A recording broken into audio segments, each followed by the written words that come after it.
काय सांगाल आज काँग्रेसच्या विरोधात महिला आंदोलन छेडण्यात आले, काय उद्देश?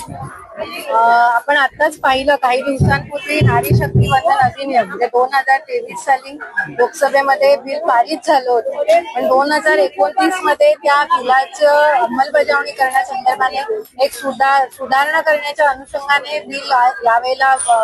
मांडलं गेलं आणि त्या बिलाला काँग्रेस पक्ष आणि लोकसभेमधले सर्व विरोधी पक्ष यांनी विरोध केला आणि हे बिल पास होऊ दिलं नाही. तर या सर्व विरोधी पक्षांचा निषेध करण्यासाठी आम्ही सर्व महिला आज इथे जमलेलो आहोत आणि काँग्रेसचा असेल, सपाचा असेल, उभाटा, शरद पवार गट, राष्ट्रवादी किंवा तृणमूल काँग्रेस ज्यांनी या महिलाच्या बिलाला विरोध केला आहे त्यांचा आम्ही निषेध केलेला आहे आणि हा विश्वास आम्ही इथे